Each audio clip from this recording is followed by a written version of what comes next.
Welcome back, everybody, to the LA Rams Madden 24 franchise rebuild. Today, we enter our final offseason, coming off a pretty brutal wildcard loss against our division rivals, the Seattle Seahawks. We lost this game 34-27. Our quarterback turned the ball over 3 different times. One of those was a pick 6. One was a fumble inside our own 10-yard line, given up by Kevin Campbell on the pressure.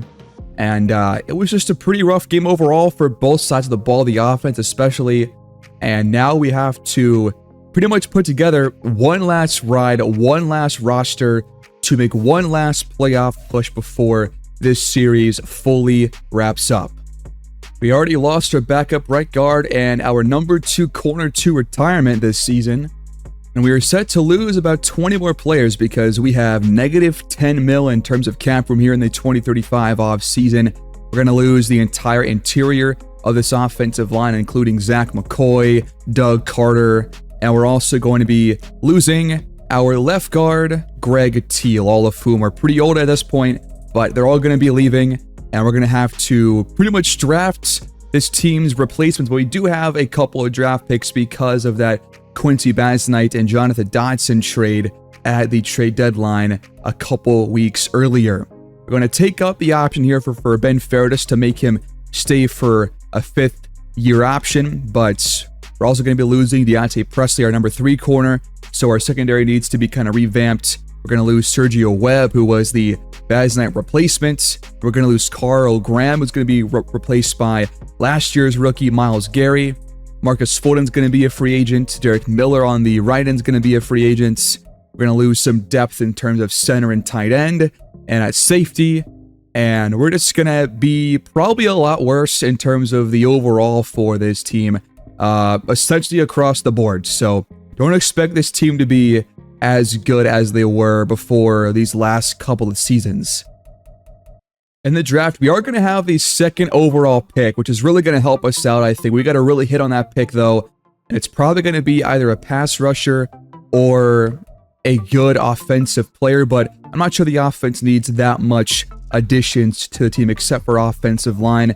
Our 2nd first-round pick comes at pick 20, which is our own pick. So I think we can probably go defense, then offensive line in this draft because there aren't too many offensive linemen going in the first round of this 3rd mock draft. We have 45 of 75 players on the roster, and I think we just freed up some cap room. Now we've got just below $9 million to spend, so I think we can definitely target maybe an offensive lineman or a corner or something along those lines to at least get 1 or 2 free agents added to our team before this next NFL draft. We actually might be able to go after Zach McCoy, who has full interest in returning to us at, I believe, 31 years old. But he does want about $8 million as his salary at 31 years old. And he's got 2 other teams offering contracts right now. So it's going to be either him or Shane Walker, I think. But McCoy has been great for us.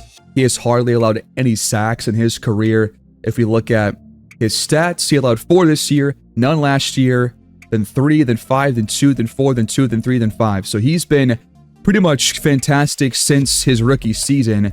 And I think if we can at least bring one of those guys back on the interior, then that would really help us out going forward. So that might be one of our main targets here. But if we don't get them, then, we can just target 2 players on cheaper contracts. But who really knows at this point in the early goings?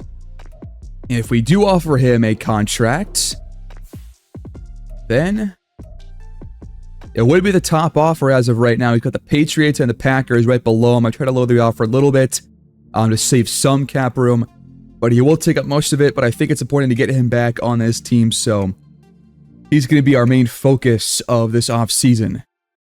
In our first evaluation, we have secured another contract, a 1-year deal to bring back Zach McCoy for one last ride.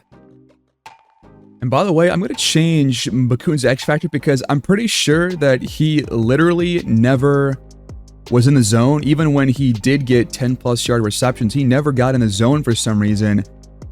So I'm going to change this a little bit to something else. Maybe max security or wrecking ball could be one. Or ankle breaker.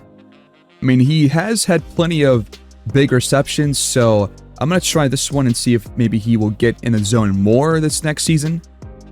Okoye is going to be our lone signing here because of our lack of cap room. I don't want to restructure any more contracts because that just kicks the can down the line. And I want this team to be able to sign some free agents after a couple of seasons. Now, we still have a left end at the top of our board here in mock draft 4. Tim Studebaker, a round 1 talent based on our scouting. He's got 8 finesse moves, a speed rusher. He is 23 years old though, but he's 6'3". He's a physical player with bone-crushing hits, elite jumping, and direction changes and acceleration, great speed, solid strength. He was first in the 40-yard dash on the college pro day and second in the combine. He's got A awareness. I wish that he had better power moves and block shot. He's kind of a master of one trade and a jack of none, so he might not be the best guy to go after for the 2nd overall pick, but that A finesse moves is pretty damn solid, and so is the speed. The likely 1st overall pick is Gavin Verdon here, another speed rusher, 1 year younger than Studebaker and 2 inches taller. He's got C block shed and C power moves with A finesse and great speed, good jumping, elite, direction changes, elite acceleration. Not as fast as Studebaker, like not even close, but he looks better overall. He's got A play rec as well, which is a pretty big boost, and also A pursuit, B tackle, F stamina, C injury, and I forget what was Studebaker's injury because that does play a part in whether or not he should be drafted. And he's got D injury and D stamina. That's not very good. I also have a linebacker here, Landry Thurston, a power rusher out of USC, B block shed, A pursuit. Speed's not very good, and he did not participate in combine or the college pro day, so that is kind of a concern. C finesse moves as a power rusher, A to C power moves, which is not confirmed yet. B play rec, he's kind of a pretty big question mark. Probably can't take him 2nd overall. We can use our last 3 like combine visits or whatever they are to clear up some of these questions. You got Bradley Fredrickson, who is not a very fast linebacker, but he's a speed rusher. Good speed, great jumping, great strength, good acceleration, A finesse moves, C power, C play rec. Not sure about the block shed, but he's got A tackle and B awareness. We don't know about his injury or his stamina, but they're both going to be kind of low. In terms of offensive linemen, we don't really have too many great options here at left guard in the 1st round. And we could move a good center to left or right guard, but there's only one round 1 to 2 projected talent here. And then at right guard, there are some options, but they're both power guys, and we are an agile running team. So if you want to go for agile, we probably want to go after one of these centers here, like for example, Mark Barrett with A awareness, A impact blocking. He's 21 years old. Elite speed, elite jumping, elite agility.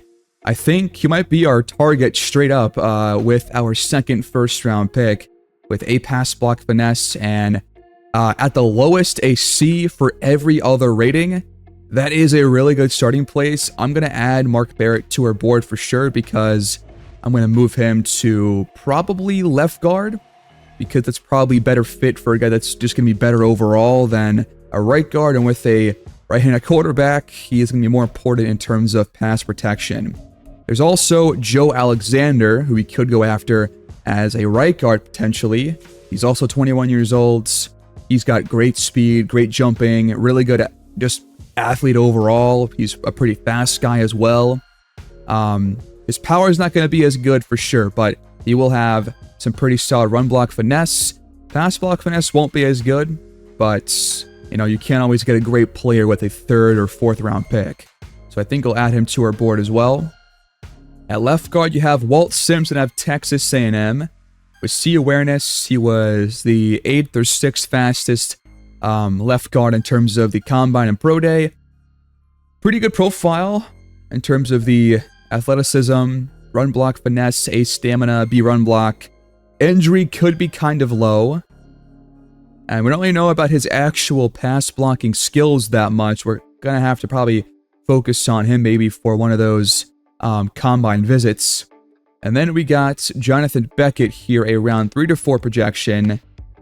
Solid overall, not the best athlete, but he's not bad at any one thing.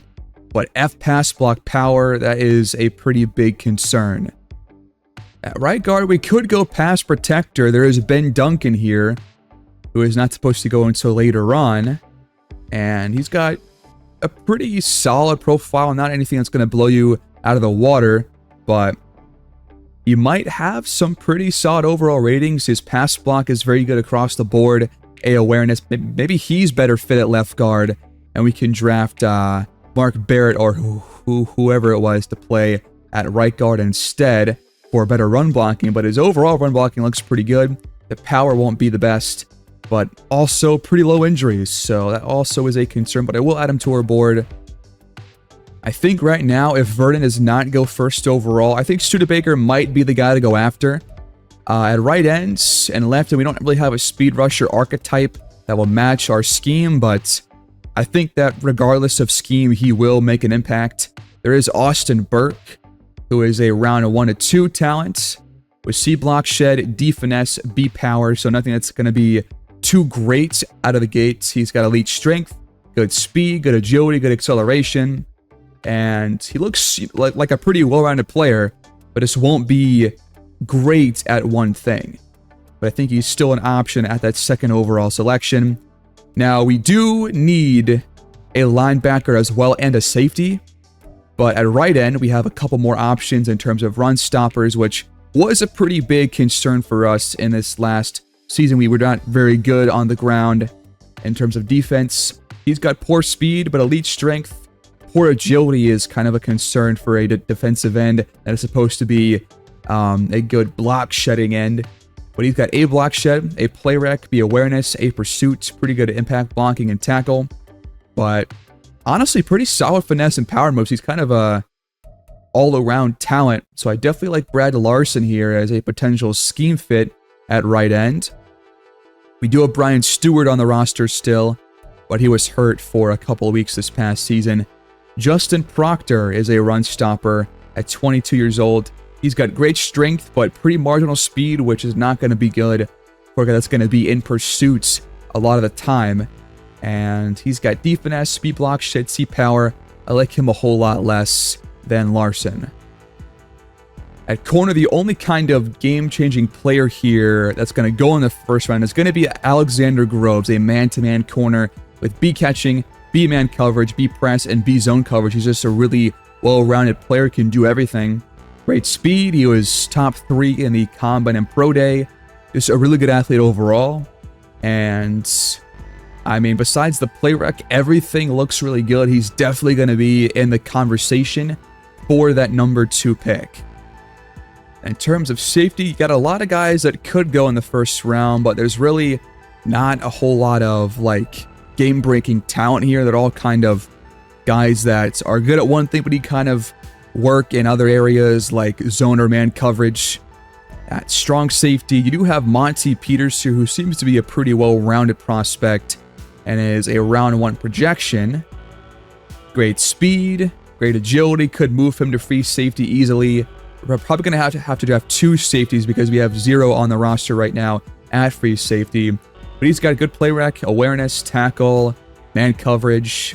His zone coverage is C, which is a pretty decent starting place for a non-zone safety. He's a hybrid instead, which could help us out in the run game. And he's not going to be much of a help in terms of pass rushing, but that's not really going to be his role on this team. And by the way, that top corner is not supposed to go until pick 9. So if we're going to take him, it's got to be with that second overall pick. So it's pretty much going to be, I think, between him and Tim Studebaker, unless Verdon drops to us at 2 somehow, which I doubt he will, because he has been the first overall pick in every mock draft since the first one. If you're wondering how many picks we have 1, 2, 3, 4, 5, 6, 7 picks which would be just enough to get us to 53 on the roster. So, gonna have to make use of all these. These were the top signings this season. Penei Sewell heads to Las Vegas. Brett Hutchins heads to Jacksonville on a pretty big 5-year contract. Max Freeman to Philadelphia. Akem Ekwonu to the Chargers. Tony Cook signs with the Giants, who've been pretty good these last couple of years. Matt Stapleton to the Raiders. Joe Burrow is going to be a Charger, while Corey Reisner, I think, stays with the Giants. He was there last year. Kevin Buckner signs with the Chiefs. Shane Walker signs with the Lions. Michael Lampman to the Panthers. The Texans bring in a safety, Glenn Jennings. And the Chargers continue to make some big signings here, bringing in some protection for Joe Burrow with Reed Crane. And Mahomes is going to be a Pittsburgh Steeler on like a 1-year, $12 million contract. Philly brings in a top tight end, Lawrence Core. Philo Carrington heads to Jacksonville. Now, where did our guys go that we let walk? Greg Teal signs with an inter-division rival, the 49ers, of course. Well, Josh Allen heads to New England, so the rival of the Bills. Jamie Cooper, who I believe used to play for the Cardinals, signs with the Chargers too, so they had plenty of cap room this offseason. And anybody else? Where did our right guard sign? Doug Carter has not received a single offer. If we offer him a cheap contract, would he be able to take it? Maybe so. That would really help us out with this draft. We could focus on somebody else instead of multiple offensive linemen. We're going to have to wait until the year actually starts to make that signing. Who knows if somebody else picks him up first. We're also lacking depth at defensive tackle. Now, we probably should not take one here in the early rounds of the draft, but if we go later on, there is Jeremiah Rushing here, who's got C block shed, C finesse, and maybe good power moves, who really knows. I think I'm going to use our first private workout on him. I'm also going to use it on this free safety, Julian Winthrop, who has C-man coverage, B zone coverage, and fits our scheme at safety, so I will use it on him. And then on our last one, I want to use it on Monty Peters or somebody later in the drafts. I think I would rather go with a linebacker that we can think about taking later on in the draft as well. Now, we are missing multiple right outside linebackers, which would be a speed rusher. And I think if we use it on somebody that fits that mold, that would be probably the smartest usage of this. Maybe on a guy like Marquise McCoy, who's going to go in the middle couple of rounds. He's 24 years old, yes, but can he make an impact immediately? Maybe not. His speed's not that great. And he's got B finesse moves, which is not bad at all. C play rec, C block shed. Might be worth using on him just to see, because regardless, we need a starter at that position, so let's go ahead and use it on him. We get rushing up to 90% scouted. And again, he's got C block shed, C finesse, D power, B tackle. He's got solid speed, not really the best athlete overall, but he's going to be a day 3 pick, if anything. Pretty well-rounded. Not great at like any one thing, but I think that he really can contribute as a backup behind Myles Garrett for sure. Marquise McCoy up to 95%. He's got pretty bad zone coverage, but it's not going to be the role that he's going to play for us. Also not very good in terms of the athleticism or anything, but he's got C play rec, block shed, C catching, B finesse, B pursuit, B to C power moves is pretty damn solid. His injury is not bad either, and his stamina is pretty high. He could be kind of a immediate starter for us. I think I will target him after the first 2 rounds. And then at safety, we used it on Julian Winthrop, now up to 90%. Also kind of a second round target for us. B zone coverage, C man, B hit power, B tackle. And he's a fantastic athlete. And injury is between C and D. Hopefully it's at a C, but stamina is pretty high. He's pretty good at catching the ball, so I think he'll also make our draft board. Our final draft has begun, folks, and the Cardinals are on the clock. And with the first overall selection, they will take Gavin Verdon as expected. I think our first pick here is going to be between Tim Studebaker and that corner, Alexander Groves. So it's between these two guys. I think Groves could be an immediate impact player, but he would be our third corner behind Richards and Frank Drummond, while Studebaker would be a full-time starter at left end. So I think it makes sense to go with the guy that we know is a round one talent. I am sure that the corner is too, but I think that we need a better pass rush after trading away Quincy Banzine, and I think Studebaker is going to be a part of that. So I'm going to go with Tim Studebaker here with the second overall selection. Welcome to the Rams. He's got hidden development and 85 speed, 81 strength, high acceleration, good agility. I think he'll be an immediate impact player on our front four. I do plan to sign Doug Carter if we can after this draft, so hopefully we can only target just one offensive lineman the rest of the draft and can focus on something else here in the first round, or focus on something else in the second round than an offensive lineman. We still will use that 20th overall pick probably on one of those guards or that top center, Mark Barrett. Moving through the rest of this first round, there's the first offensive tackle off the board. Then Greg Michaels to the Colts. And there goes Groves at pick 9 as expected. We'll have to check on him and see how good he was. First receiver off the board is Daniel Binns. Monty Peters goes to the Vikings. A lot of linebackers have gone here in the top 15 or so selections. Ron Key drafted by Tampa Bay. The Bills select Ben Schrader. Still no interior offensive lineman taken. So we're going to have quite a group to choose from, I think, with this 20th overall pick, as the Niners select a third receiver, Eric Bartow. So again, right now, I think Barrett is probably our best option here because he's so well-rounded. He's 21 years old. He fits our scheme as well, and he's a fantastic athlete. He's probably going to be a hidden dev lineman, and we can't really afford to pass on him. He's not supposed to go here in the first round. Now, we do have options to trade back a little bit. If we can keep a first-round pick and get an extra pick later on, that would really help us out as well. So, we're currently in the 2035 draft, and the Texans are offering a first and a fifth. We would just go back by 4 picks. That's a pretty good deal right there. I want to keep a 2035 first rounder for sure, and maybe acquire some extra picks in this same draft. The Panthers are offering us a 6th round pick and just going back by 3 spots. Ooh, look at this one. The Falcons are offering us a 2nd and a 3rd. It would go back to the last pick in the first round.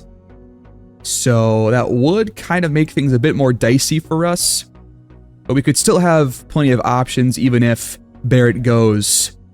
I think that might be the option here for us. Acquire an extra 2nd and 3rd in this draft. Let's trade back here by 12 picks. We're going to keep our eyes out for Mark Barrett. But he's not supposed to go in the first round. But crazier things have happened. I have not checked Mock Draft 5 because it usually gives you the full scope of the first round, which is just kind of unfair. A couple of tackles go off the board. The Texans go offensive linemen. There goes Nate Andrews, the number 2 corner. Another defensive tackle. There goes Brad Larson to Cleveland. Sammy Blackshear out of USC gets taken. We're a couple picks away. The Giants go with Gordon Sutherland just over Mark Barrett, and the Jags take Eddie Downing. So we're going to get the guy that we want, and we also get those 2 extra top 100 picks. That was quite the trade back for us, I think. Now we're definitely going with Mark Barrett, no question. And we'll move him to left or right guard, depending on if we can sign Doug Carter. Welcome to LA. He does have hidden dev, 85 strength, 76 speed, and we are well on our way to rebuilding this offensive line. That is an awesome pick. We got pretty darn lucky here. This guy is fantastic. He reminds me a lot of Zach McCoy in his rookie season, who was also, I think, hidden dev too. Winthrop is taken by the Steelers here at pick 14 of the second round. I thought he would drop further, but apparently not. Now, we don't have our own second round pick this year. We do have that extra one from Atlanta, though, to stay in this second round. And we have 2 3s coming up as well. We're approaching that pick. Or do we have 2 second round picks? Maybe we do. Maybe I was wrong about that. There goes another safety off the board. So we're losing options here. And the pick before us, the Panthers select Brian Campbell, a strong safety. We still have plenty of players left on our board, including Marquise McCoy in rushing and 2 offensive linemen. I'm going to wait on taking any of these guys, I think. I might want to target safety here first. Let's go look at some options here. At the top of the board, you got Dennis Hartwell, a hybrid safety with B-man coverage, C tackle, C zone, but he is only 5'10", which is kind of a concern. But he's a pretty aggressive ball hawk. He's a pretty solid athlete, not really great in any one area. And he's got C block shed, C pursuits, A to C catching, pretty solid awareness starting out, but the injury's kind of low. So Hartwell is going to be the pick. He probably could have gone in the first round, and he's dropped all the way here. So let's take a chance on him. And we'll move him to free safety to hopefully be a solid coverage guy, but he might not be great in his first season. But he is the pick. Normal dev, but 89 speed, 88 agility and acceleration. Pretty good athlete, I think, to be kind of a low-tier starter. We do actually have 2 second-round picks, so I was wrong about that, actually. Got speed rusher here, Jaleel Howard, with B pursuits, B to D block shed. He's 22 years old, great speed. So pretty good athlete overall, I would say, besides the bench press. C play rec, A stamina, injury between B and D, pretty wide range there. C finesse for a speed rusher at this stage is pretty concerning for sure. Now on our board, we had Marquise McCoy. He was supposed to go later on here in this draft. He had that C block shed and kind of a worse profile athletically than Howard does. But B finesse, C play rec, and where's his power? B to C power. So also pretty well-rounded. What about Bob Glass, though? Around 2 to 3 projection, B zone coverage, B block shed, A tackle, elite speed. It's a fantastic athlete overall. Poor finesse moves.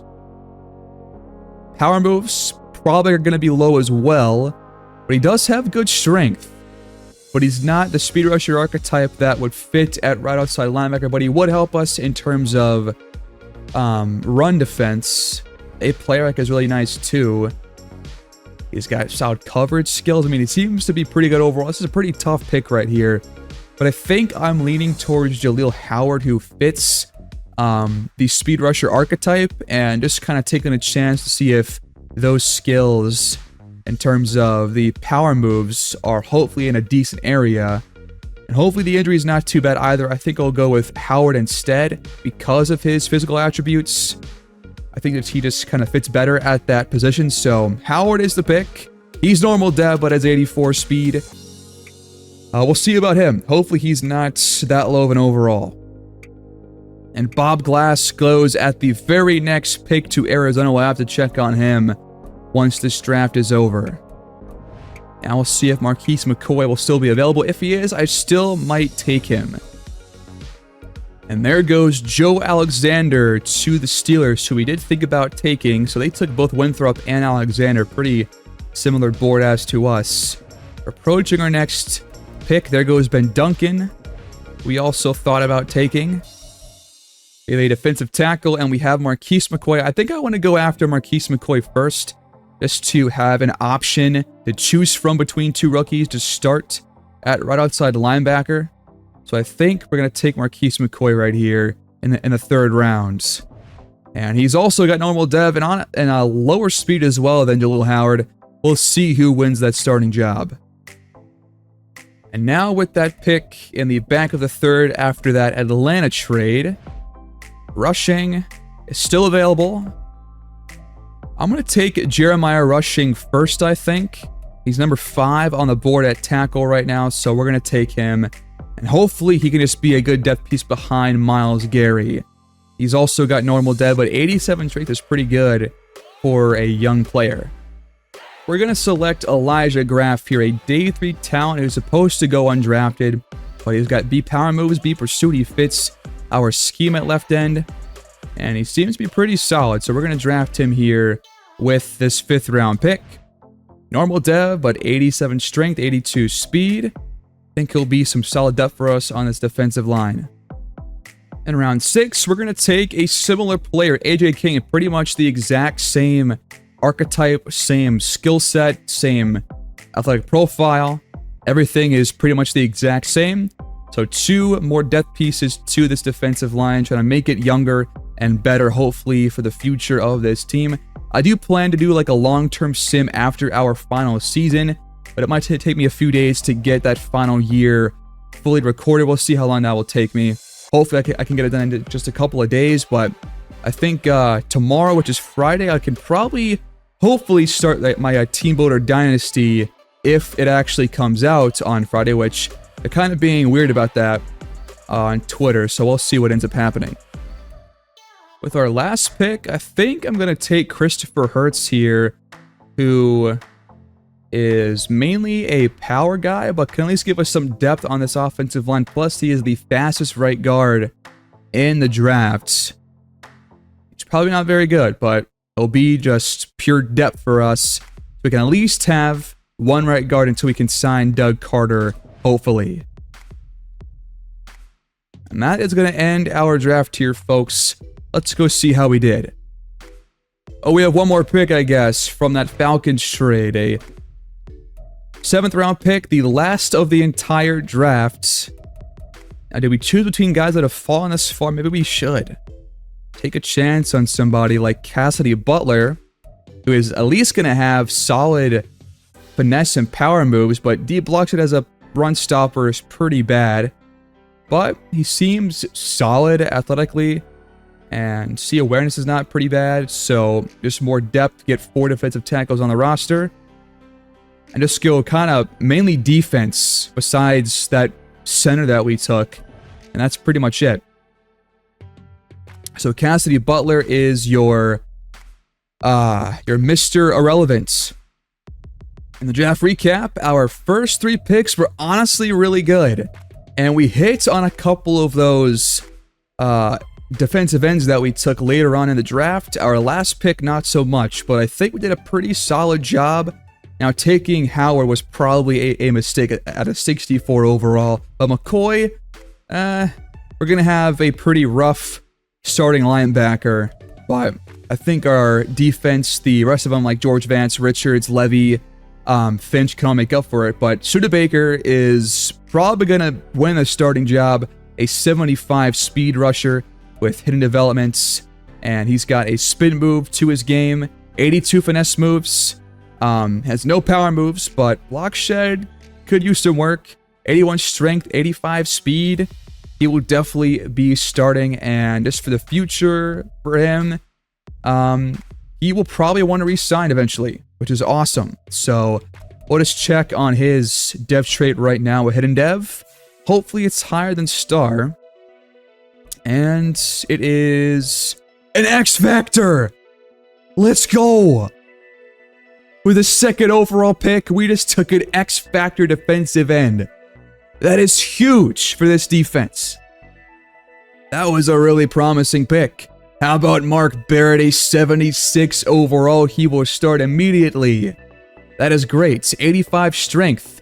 Really high pass block finesse. Impact blocking. Run block finesse is pretty solid. And honestly, his power game is also in a pretty good starting place too. Really happy with these first 2 selections. Now, he might have some more questions in terms of re-signing, but If he gets the highest offer, then we will give it to him. Now, I will probably not have control of this team after this next final year, but in the long-term sim, hopefully they retain him. He seems pretty solid, and we'll check his dev trait too. He can't be an X factor, but he can be superstar. He's probably a star, though, on the offensive line. No, he's a superstar. These first 2 picks were absolutely fantastic. That is great. And how about Dennis Hartwell, the hybrid safety? Normal dev, but a 72 overall is better than I thought he would be, honestly. 72 zone coverage, 75 man. Pretty good speed. Hit power is pretty solid. Tackle definitely needs some work. Play rec does too. Awareness is in a pretty good starting place for him, I think. And he also will probably want to stick around for his career. Now, Howard was kind of a miss for us. I thought he would be better. I thought he would be more well-rounded, and he kind of is with as low as 67 power moves, which is the lowest of the 3 kind of, moves on the defensive line, whether it's power, finesse, or block shedding, but he has a lot of work to do, especially with that awareness being at 62 and the play rec being that low. If he trains well, he could be like a 67, 68 overall by year's end. Who really knows? Marquise McCoy ends up being better, and he will win that starting job at that position. He's got a pass rusher linebacker style.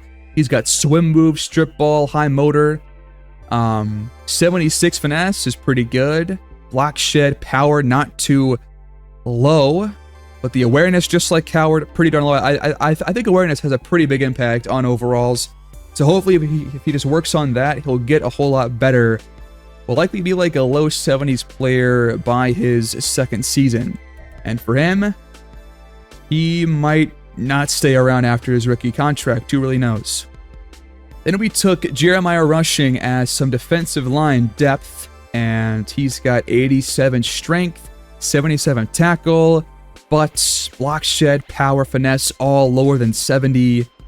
Yeah, he has a lot of work to do before he will have an impact, I think, on this team.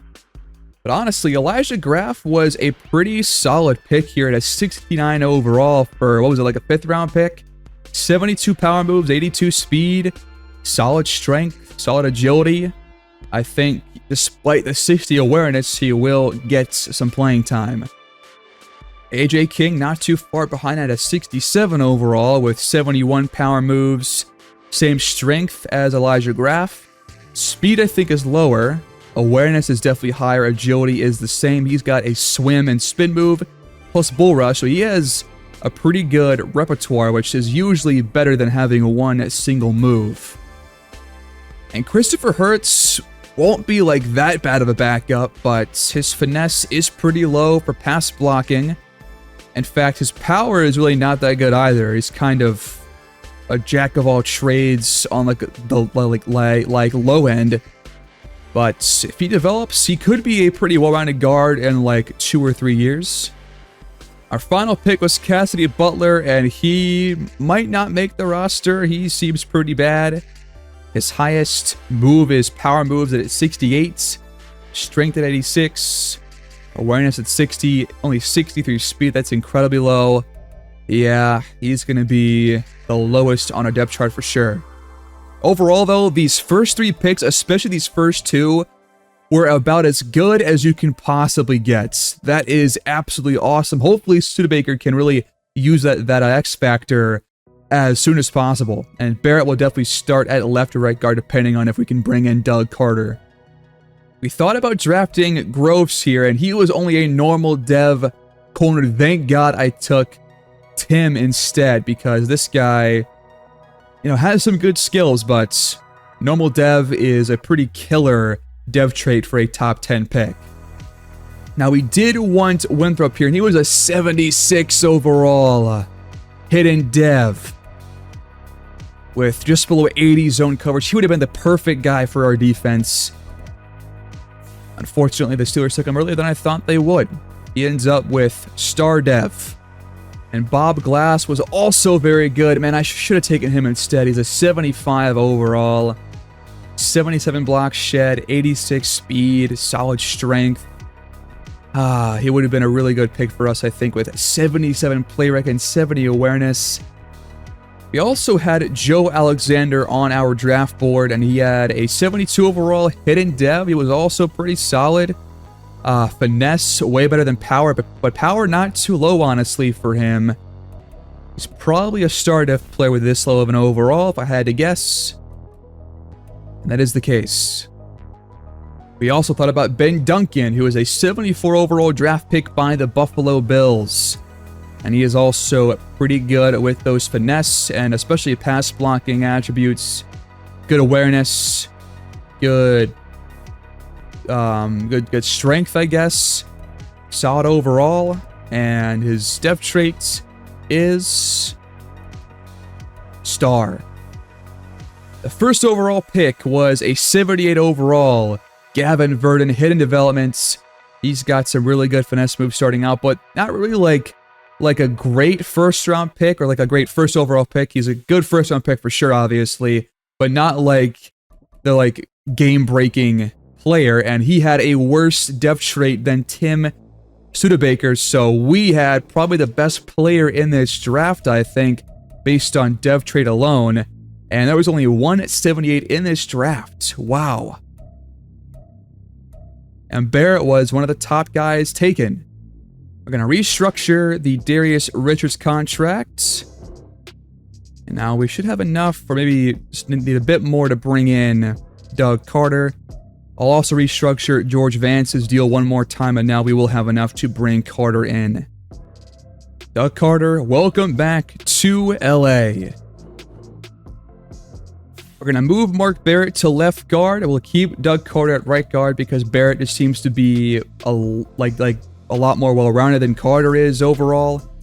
So left guard is his new position. We're going to move Jaleel Howard to right outside linebacker because that is where his scheme fits the best. He'll play behind Marquise McCoy this year. And we're of course going to move Dennis Hartwell to free safety. And hopefully he can be a good starter for us in that position. Going to improve Mark Barrett's pass block power here. He gets +3 thanks to Zach McCoy. And one last update on Mark Barrett. He continues to impress Zach McCoy. 10,000 XP. Let's go. We are about to get round 2 of the Sunday night spectacle, folks. We gotta face the Atlanta Falcons in week 1. I will definitely get the highlights of this game as we go into the final year of the Rams. We're gonna probably just do one single video and just put together a couple of highlights from a couple of key games. And then if we get into the playoffs, we'll do one game or one episode per playoff game until the year is over. And then I'll either end the series right there, or I'll do a long-term sim. Not really sure what I want to do right now, but pretty big game. Once again, going to be in Atlanta against the Falcons. It was a great game last time we faced them. They were the reigning champions, so quite the matchup here. Our goal is going to be to make the playoffs and hopefully go a bit further than we did these last couple of years. And we are still going to have to wait to see George Vance. This guy cannot stay on the field these last couple years. He has a back strain. He's going to miss week 1.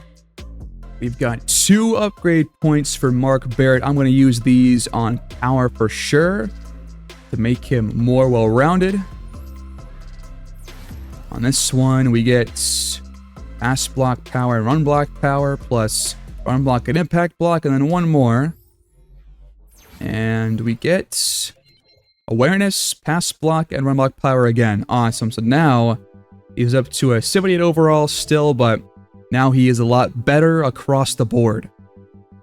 That will take us to the end of the episode, folks. This is your starting offense entering the final year with the Rams, as we have probably one episode left in the series. We have quite the offensive line. We kind of actually might have improved it, honestly, with Barrett coming in and McCoy and Carter staying around. Holcomb's up to a superstar dev. McCoon, Blackshear, Wagner all retained their X factors. And now on defense, despite missing George Vance for this 1 week, we get another X factor into our lineup with Tim Studebaker. We got Richards back. at like 31 or 32. Levy, Ruiz both return. Finch is now up to a 90 overall X factor. Should be a pretty fun year, but who knows how good we'll actually be after how these last couple of years went. But after a 10-7 season and a pretty disappointing wildcard loss, what can we do here in the final year in Los Angeles? We'll find out next time around, guys. Thanks for watching, as always. Please like the video, subscribe, leave your feedback down below on how you think we did here in this offseason, and I'll see you guys in the next one. Take care, peace out, and have a great day.